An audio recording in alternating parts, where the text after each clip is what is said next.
Great, thank you very much, Richard, and hello to everyone. I'm not used to not seeing everyone, not being in a room, but welcome nevertheless.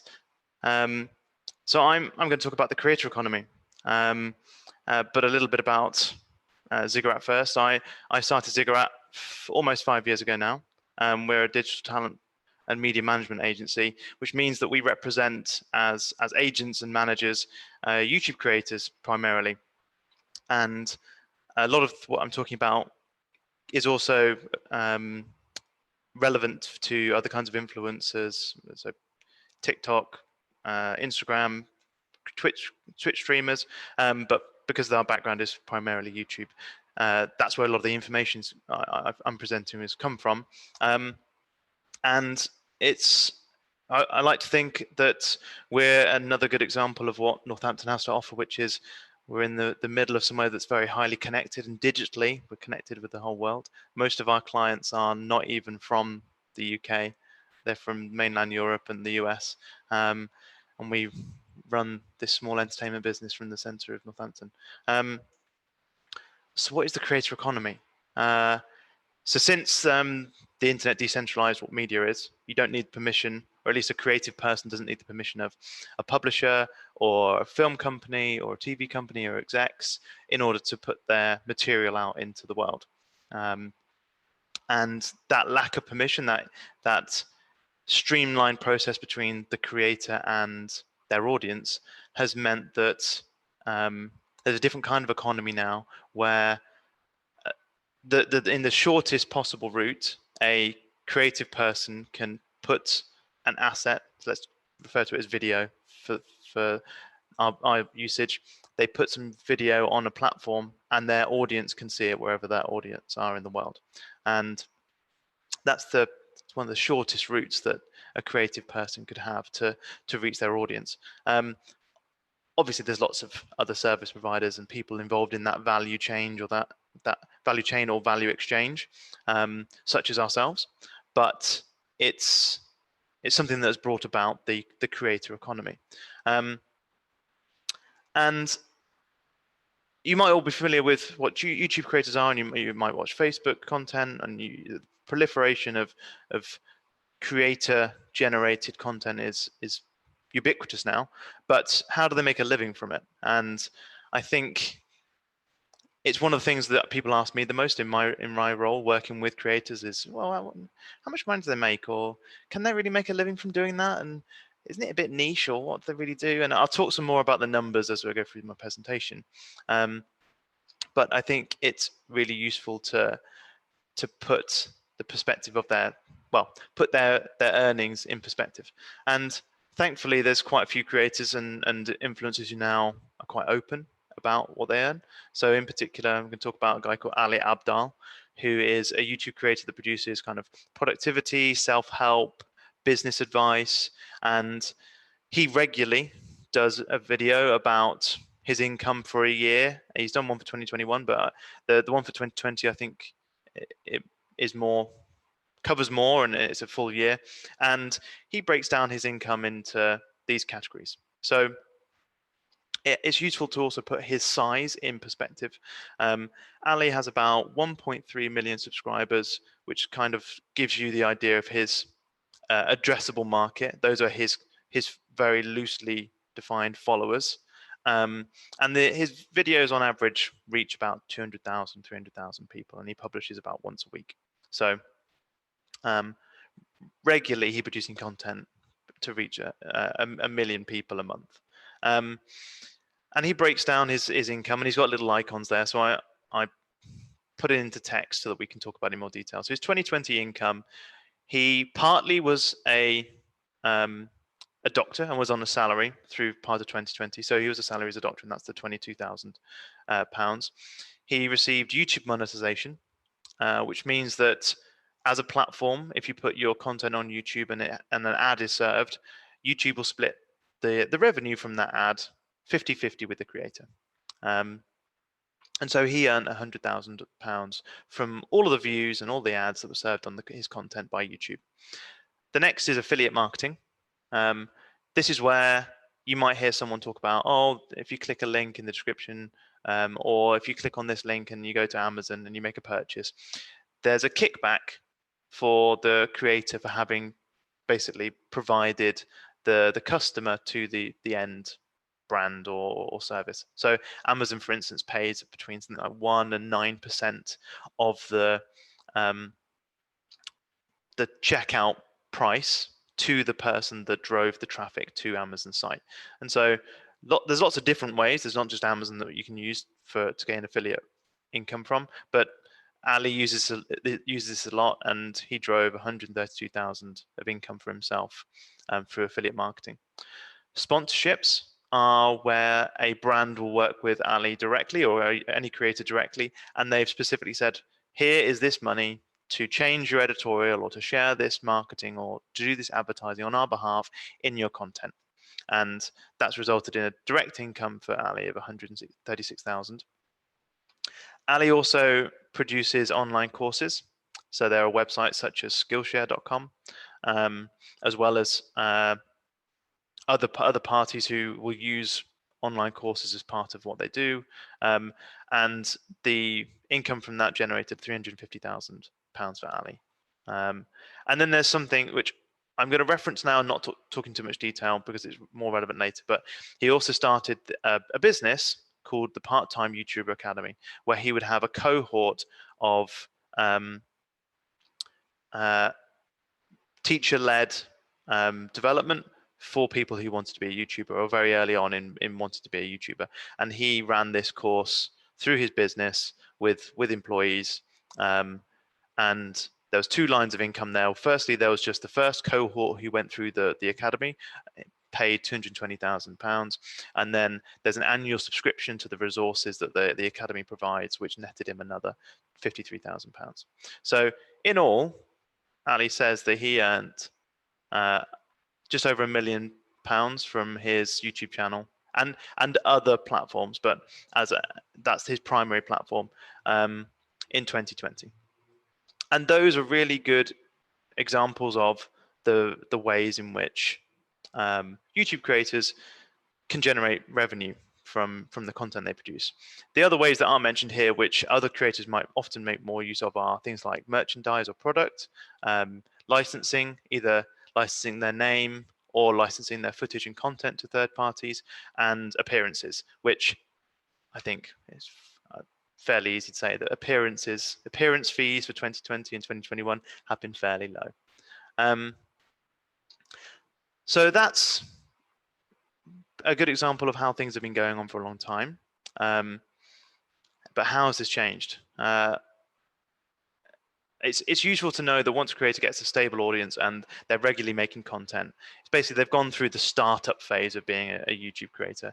They stabilize, and then they can start to focus on something which some creators and some people we work with make it sound like we're taking the fun out of what they do, because they supposedly do it for fun.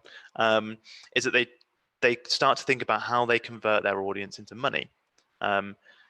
Most creative people, or most creators on YouTube and similar platforms, they want to earn a living from it, and they know they can earn a living, and so that they can carry on doing it. They don't want to do it as a hobby anymore. They don't want to do it the weekends or the evenings. And the key thing to that is turning every view or every audience member into money. And that process has changed as the market has matured over time. So in 2010, pretty much, and slightly earlier than that, but 2010, the majority of income for any YouTube creator was via YouTube paying them a percentage of the ad revenue generated from their content. So every time you see an ad, whether it's on TikTok or YouTube or Facebook, it's likely that the creator received a percentage of that. And for a long time, that was the only method. And it's because the industry, the social media industry and the creator economy, was very nascent. There wasn't many players in it, and there wasn't anyone of particular size. And so the way that these media platforms actually built this entire economy was to provide a living, or at least a part of a living, to the people producing the content. Then roll forward 5 years and you have a situation where there were more brands and more companies understanding that these social media influencers had the attention of their audience, and they wanted to capitalize on basically what could be seen as ad inventory. So in the same way they'd be looking at a billboard or the beginning of a TV show or a digital ad that they bought on YouTube, they thought, actually, if I ask a creator to say and talk about my product during their video, maybe it will come across more organically. Maybe it will connect with their audience better.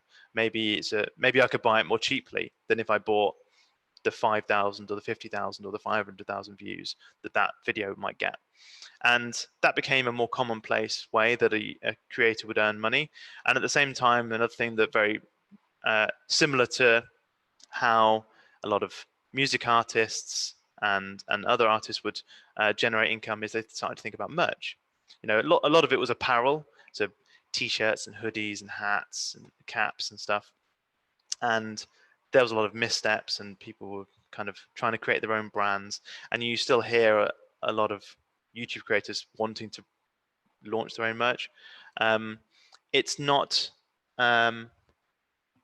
Richard, do I take questions? I'm happy to be interrupted and answer questions now.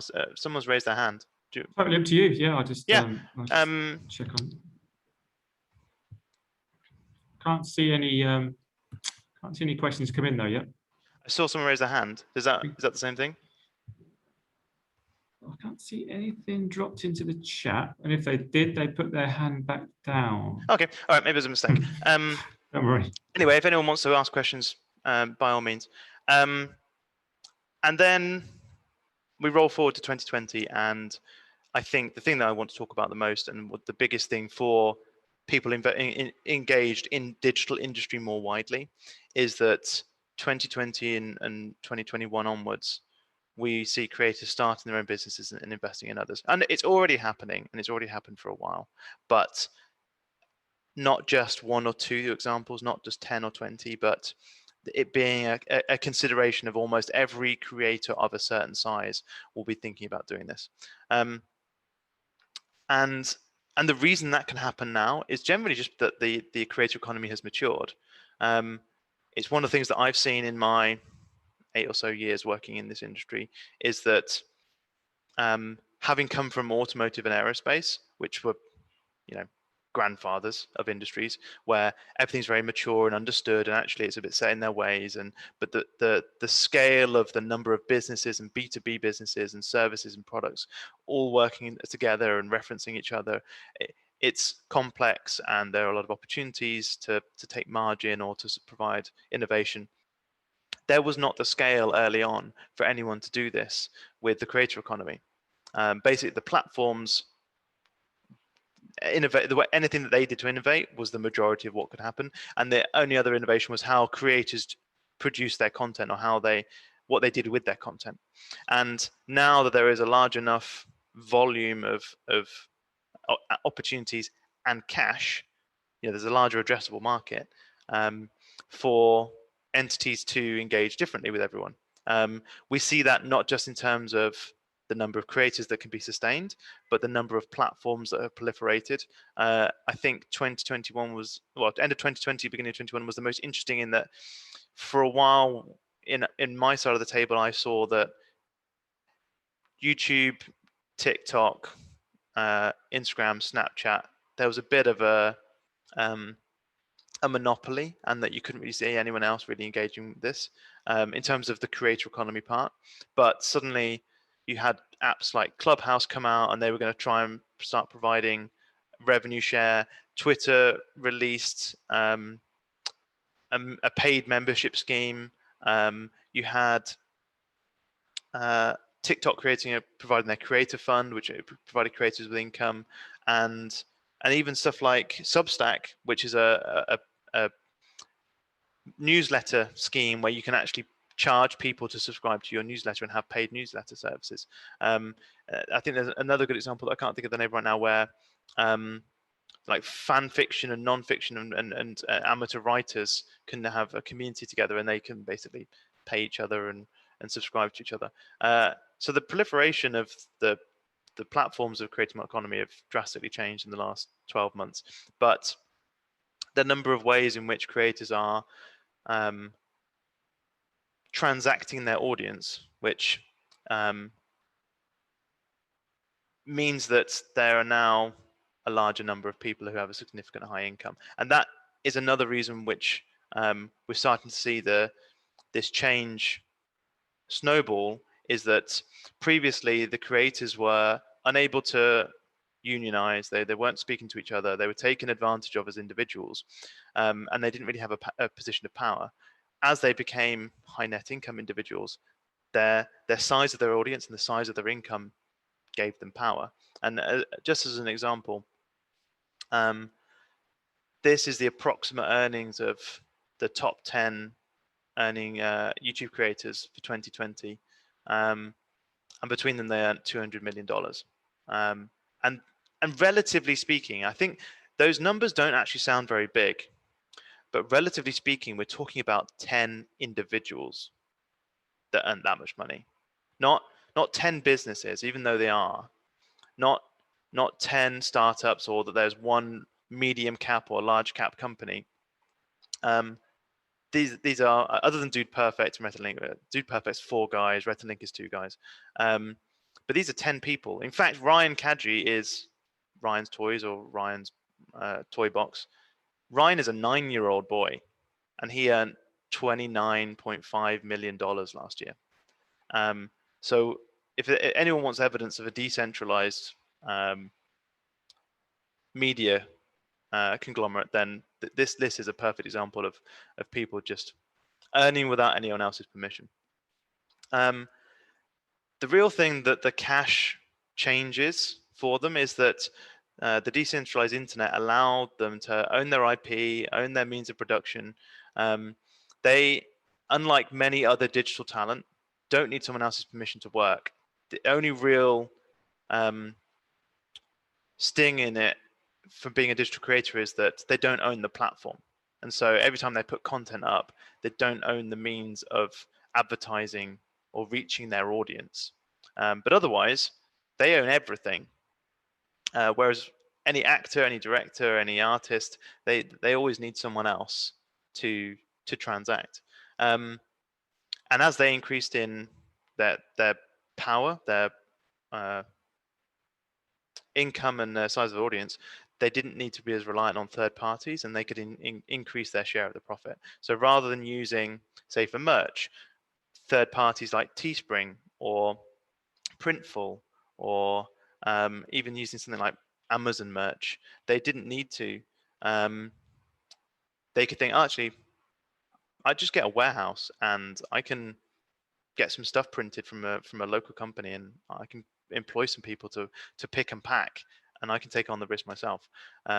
Or I just think about the companies that come to my clients to sponsor their content, and actually, could they just create their own competing product? And rather than being paid a fixed fee and giving the margin to the third party, could they just take the margin themselves? And a lot of creators have started to consider this. A few examples to talk through as to help elaborate on this. First is David Dobrik. I will caveat this by saying David Dobrik has a challenging perspective at the moment, or he has challenge at the moment because someone in a direct associate of his was involved in sexual assault and sexual harassment claims, and as with a lot of the YouTube entertainment, there is often kind of the back end, the worst part of the celebrity machinery happening. Just to clarify that nothing is understood to have happened with or involving David Dobrik, but I think it's still useful to reference that. His channel has something like 18 million subscribers, and his regularly, it's useful when you look at a YouTube channel that you think about how many views their videos get, but it's not like TV. When someone puts up a video and then you see that the latest video has received 1 million views or 500,000 views, all of their videos are always available all of the time. So if someone has 380 videos in their back catalog of published video content, people can be watching them all the time. And some of the previous, stuff published 6 months ago or a year ago might still be performing very strongly. And so David Dobrik's views are probably about 1 million a video, but he regularly gets 95 million views a month. And the average monthly views are the real figure to think about in terms of a creator's audience that they can leverage, not subscribers, not the number of views they get per video. And to put that in perspective, the Super Bowl, which is often used as the single biggest media event in the world, still only averages about 100 million views a year. It's actually down, consistently going down. And I think it didn't even hit 100 million this last year in 2020. Charles, just on that last one you were saying, just the relevant questions come in from Katrina saying, wasn't David's channel demonetized recently? And what impact would that have on an influencer? Is this not a massive black mark on his reputation? That's a really good question. And not to go too off topic, but if we think back to Ali Abdaal's breakdown of his income, Ali made £350,000 from courses, online courses, and he made about £100,000 from monetization. Yes, monetization is a really big income stream, and actually you're right in that the black mark against you is even more significant. But I think yesterday or 2 days ago he released a video again and didn't refer to any of the allegations, just carried on, and he's going to be fine. He's going to weather the storm. I think a good example of maybe looking forward to what David Dobrik's future has now is to look at someone like Logan and Jake Paul, who have personally done things which have severely tarnished the reputation. And Logan Paul just earned about $100 million or something from a boxing match. He's an amateur boxer. So if someone's earning power, I think you could probably also just look at Hollywood and be like, people do bad things all the time in Hollywood, and they seem to be able to carry on. Dobrik co-founded an app called Dispo in 2019. It's actually, I think it's a good thing to point out now that just because someone has an idea doesn't mean it's a good idea or they can make money. I liked the idea of Dispo, which is that rather than being an app where you can take pictures and you can edit them and you can review them and you can post them up, and you actually have quite a strict engagement with trying to filter the world. It was more like you go out with friends and you have a night and you take a load of pictures and you don't see what they are until the following morning, and you can't edit them, and all you can do then when you see them is whether to put them live or not. And it became like a disposable camera, like you're taking actual photographs. He used his audience to share what Dispo was and talk about Dispo, and he would regularly show pictures he'd taken using Dispo. And through 2 rounds of funding, first one was 4 million, the second one was 20 million. They raised a total of $24 million in funding. I think to Katrina's question, one thing that he had to do in light of the recent sexual allegations was that he exited Dispo. And so you can see that the public persona is double-edged. If a startup is trying to leverage your public persona and your audience, and you then damage that, you lose. You've lost your investment. And so I don't think he lost the money, but he definitely had to exit earlier than he probably would have wanted. Next good example is Emma Chamberlain, American YouTuber, about 13 million, smaller monthly audience than Dobrik's. To put her audience in perspective, so 24 million people watch her videos every month, 12.5 million people watch the finale of Line of Duty, and that was in the newspapers. It always boggles my mind as to how much we talk about stuff like that. I think that another example was that the finale of Game of Thrones was watched by about 19 million people. She started a company called Chamberlain Coffee in early 2020. It's like pre-bagged coffee grounds that you can use as like a tea bag. She initially partnered with a third party who would produce the roast and do the shipping and fulfillment, but it was relaunched and basically bought out by a VC firm at the end of October 2020. No one's really quite sure. There's no public information about it, but the impression everyone got from my neck of the woods is that she wasn't interested in running a business and just exited very quickly.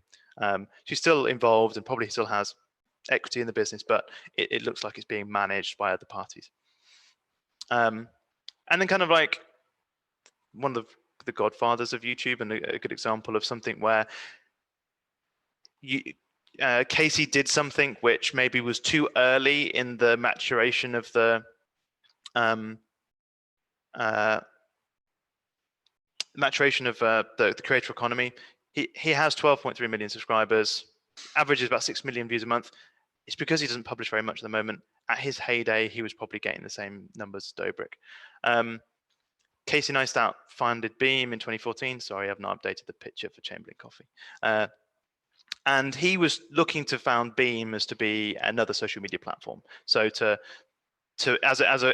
an influencer, he wanted to start something that he could be part of the wider economy. It was a bit like Vine.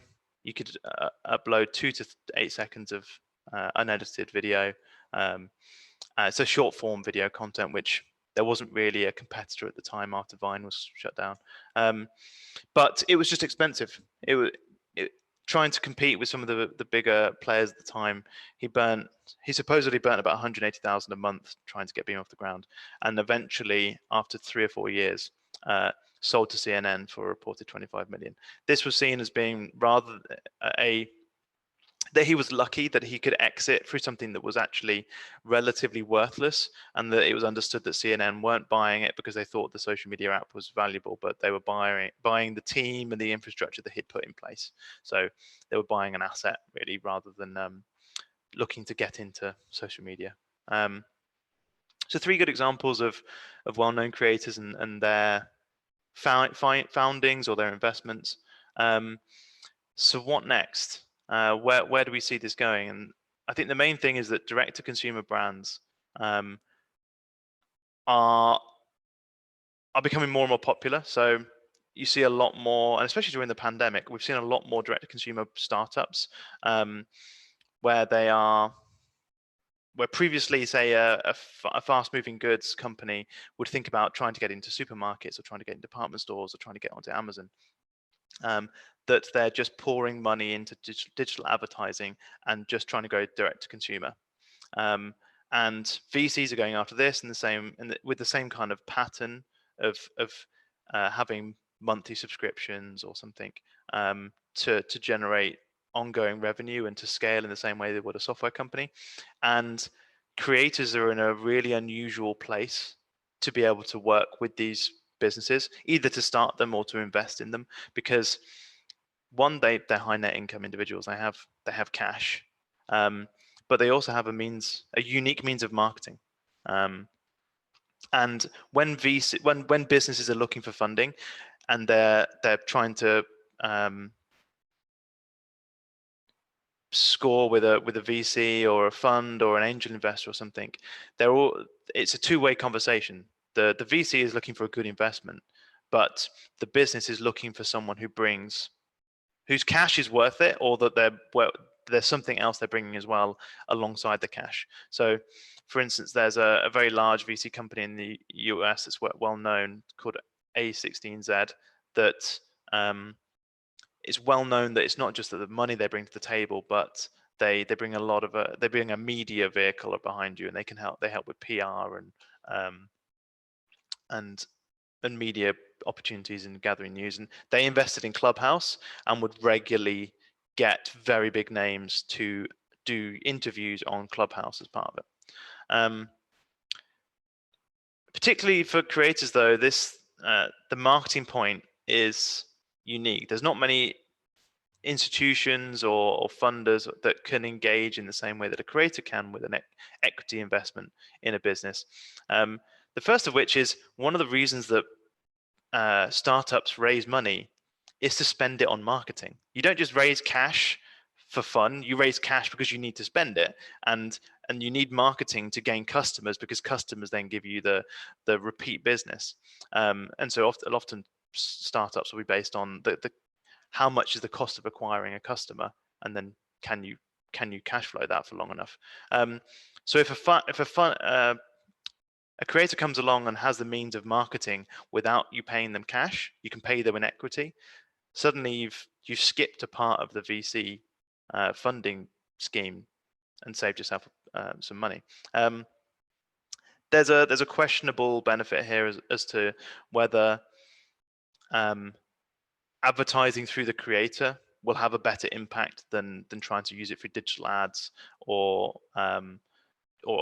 typical straight analog marketing. That organic promotion through the creator will do better. This probably is only really true if there is a real overlap between the creator and the brand or the product being launched. So Emma Chamberlain loves coffee. She talks about it all the time, and it's part of her routines and her videos. And so when she launched a coffee company, she could talk really authentically about this being about her, and she worked on the product so that it was in line with what she thought was important. And she will have converted her audience, transacted her audience to that much more effectively than if I don't know, she started a sock company. And then the final thing is about access to a stakeholder that brings multiple resources. So if I think about some of the clients I work with, creators are not just an audience. They are potentially an entertainer, someone who can present, they can produce content, but a lot of YouTube is full of people producing content for a niche. There's a client I work with who was a toy designer for 15 years and he makes robots for a living. Another one that has a background in rapid prototyping, and what he can't do with a 3D printing machine, a 3D printer isn't worth doing. Another client we work with is a high-speed camera operator, and he can capture stuff with a high-speed camera that I think most industry professionals would struggle to do. And those are unique skill sets that you would get access to, or people would get access to when they engage a creator with their investment opportunity. And then kind of the final part is going on to what the future holds. This opportunity and what I expect to see in the digital economy to change is around direct consumer businesses, only because a lot of YouTube creators' audiences, they can't control them as to what their demographic is. They are just broad consumers. And so B2B advertising on YouTube is only really possible with very, very niche subject matter. So if you have a channel that just is talking about how to run a dropship Amazon e-store, you might be able to transact and run and start a B2B business based on a service around that. But more often than not, most of the content on YouTube has some element of entertainment in it, and therefore is a broad spectrum audience. And so direct to consumer businesses are the most likely to be successful. What I expect to see as part of that is the platforms themselves investing in making those direct to consumer transactions easier. And that sounds like, oh, what could that possibly mean? But the easy way is something you can look to China of. So a lot of Chinese social media platforms, they're a lot more integrated in a wider ecosystem, and they're probably a decade ahead of us. Maybe it'd be nice if we could say they're only 5 years ahead of our social media platforms. But 80% of unplanned purchases in China and 11.6% of retail e-commerce sales are made through social media apps. And that sounds like the kind of stuff that we see. Like you watch a video on YouTube about someone recommending a camera, and then you click a link in the description and it takes you through to Amazon, and you might buy the camera. That's how it is working at the moment in the US and the UK and in Western social media, and it's a bit awkward. How it works in China is you will have people who their entire content is a bit like running a QVC channel, and the app is set up so you can click buy on the screen, and you will have already had your WeChat integration so that you can make purchases with just the thumbprint or something, or your facial recognition, and you could buy the camera while the video is still playing without going anywhere else. That kind of level of integration and seamlessness is what's pushing this innovation in China. But that's what the kind of innovation I expect to see in Western social media platforms. The place where it will likely happen first is TikTok. TikTok at the moment is conspicuously advertising free, and I would say that it's because they are looking to integrate heavily in social e-commerce, in the same way that Instagram is trying to have it, so you can shop from pictures, and they're going to probably go into that in a big way, and that's how they will build their creator economy. Because at the moment there's not much advertising, and without significant advertising at the moment, you can't help creators generate income. And if you can't generate an income for long for a creator, you basically can't maintain the talent on the platform. So that's how I see the way there's something I work with. So digital creators, the creator economy affecting the wider digital industry. Hopefully that was interesting and worthwhile for everyone. Thanks for your time. Brilliant, Charles. Absolutely was interesting. Some of those numbers were huge. When you talk about like the newspapers covering certain films and TV and not covering the influencers, and the numbers are just off the scale, aren't they? Yeah, I think the reason is that social media is globally diverse, globally distributed. So when I look at one of my clients' videos, I will see a percentage breakdown of all the countries that the people are from that watch the video, and it's like 20% US and 13% UK and 5% Singapore. There's very rarely like a critical mass. Whereas the reason why the newspaper covers something like 6.5 billion people watched Line of Duty is because it was relevant to everyone in the UK, and it was called a water cooler moment because there's a critical mass within a geography. However, it means that people take for granted what the numbers mean on YouTube because it's still 100 million people. Do you think that's like I don't know, a snobbishness or something like that? People don't value those numbers in the same way? I think that's how it used to be when there was more of a generational gap. I think at the moment it might just be down to that thing which we all are probably engaging with in our businesses when we work with digital stuff, is that the disconnect between the digital and the analog world makes it more difficult for people to comprehend. That when people think about Line of Duty and literally people talking in an office place and imagining in their heads people sitting down in a living room and watching it together, it just seems easier for us all to understand the impact. But when you say to someone 100 million views across the world, it just seems to lose it becomes more abstract. And I think that's why that's kind of like a human challenge of comprehension with some of these things. Yeah. So Ian's asked a question. Fascinating session, Charles. What can we do to support the growth of the creator economy locally and help it benefit the local area? I think, as with a lot of these things, Northampton has the opportunity to not think locally, in a sense of, as a local business, your supply base, not suppliers, your customers do not have to be local.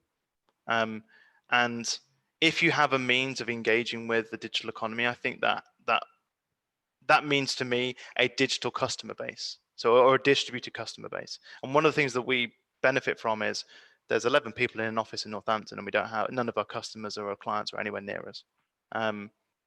You know, I have a 20-minute commute rather than thinking I need to go to London.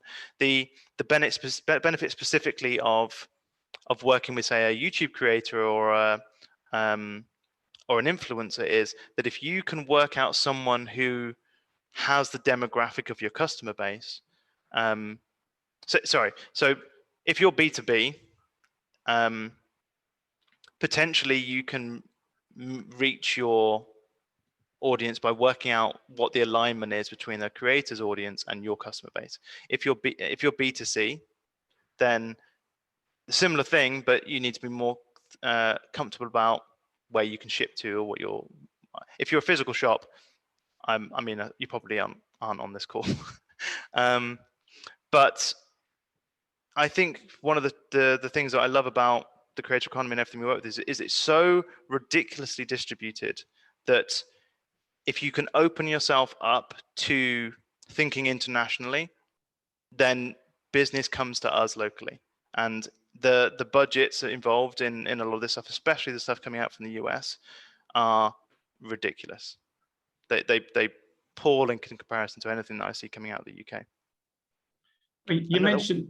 Sorry, that wasn't a very specific answer. I'm sorry. No, it's fine. You mentioned there just about physical shops, and they wouldn't be on this this call, but we did have a session recently about independent retailers and their use much more of social media, and some amazing examples of like small retailers using Instagram as an influencer, I guess, to build up a profile and drive traffic back to their shop. You know, people were coming in there, they were getting huge numbers online. And they really wanted to engage with them, and that was driving up their visitor numbers to like a physical store. So I think it can work both ways, I think. Yeah, I understand that. I suppose I can't help but think anyone would be missing a trick if they also didn't ship. Yeah. Because social media does not care where the person seeing it is from, and so you can spend a lot of energy creating social media presence, and still 20, 30, 40, 50% of it will be people that can never come to your shop. And so you're investing in something and developing an audience who can't be a customer. And so I also see a lot of companies doing that, and they're not tackling, not making most of that opportunity. So I think the opportunity for us locally as well. One of the things that I've seen during the pandemic as well is actually the benefit of having a physical location to do things. Having space is actually something which a lot of people have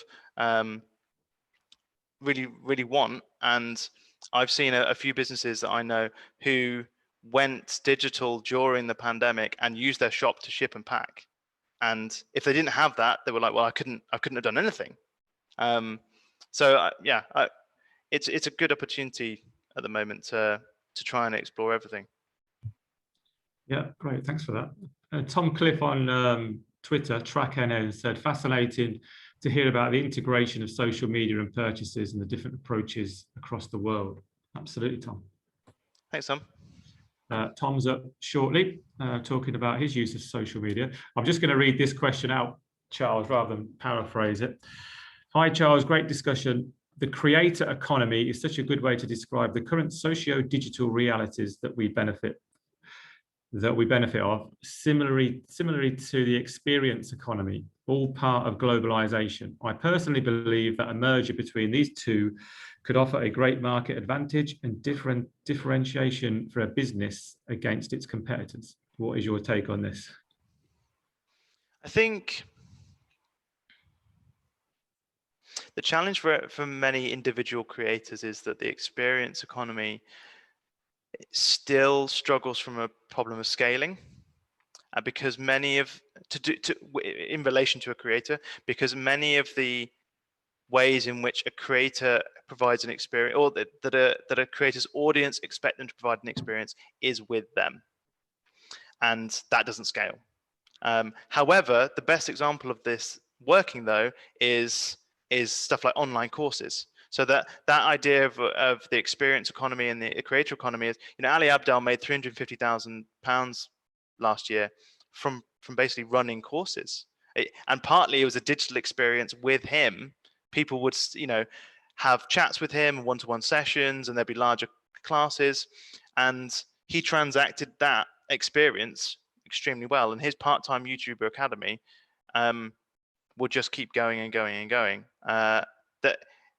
And I suppose that's one of the lovely things about the creator economy, is that it sounds big, but at the same time, it's just like a Venn diagram of stuff like the experience economy, or The passion economy is another one that people refer to, just kind of being hobbyists. Talk about like a YouTube sort of academy. Northampton College have opening their digital academy this year. Is it something you think that we could do something locally? As in like a YouTube academy? Yeah, something like that. Or, you comment earlier about growing something locally, just in terms of those kind of skills and developing that kind of skill set. You'd think that I'd be really on board with this, but I think there is a moral responsibility towards suggesting that people can be a YouTuber. I think a lot of people that I talk to say the thing that their kid wants to be is a YouTuber. And it is extremely dangerous, because it's the same as if we had, for anyone on here that has children, or if your teenager came to you and said, I want to be an actor, a lot of us would probably have that moment of, okay, how serious are they? Do I try and give them the reality of what that looks like now, or do I help them explore their passion and you see where it goes? We wouldn't be, many of us, I don't think, would be ecstatic about a child wanting to be an actor. And the same is true of a YouTuber. If you put a system in place, like an academy that trains people, you are creating a bunch of people that potentially have no means of making an income afterwards. However, done really well and done the same way as, say, like the Brit Academy or RADA, you have the means of contributing to that economy. I think maybe it's still too nascent to be able to, and too much of a massive risk. It's a bit like someone saying, should we have become a Hollywood actor academy in Northampton? However, the great thing about having the digital stuff going on at the Northampton College is there is a massive number of support staff and people involved like us who rely on those skill sets. And it's just going to become even more important. Most of my larger clients have a team of people. Brilliant. Thanks, Charles. I think we'll probably wrap it up there. But no, that was fascinating. We'll be sharing this recording on our YouTube channel next week and emailing that out to all the attendees. So yeah, thanks for your time this afternoon, Charles. Thanks very much. Thanks, Richard, for organising everything.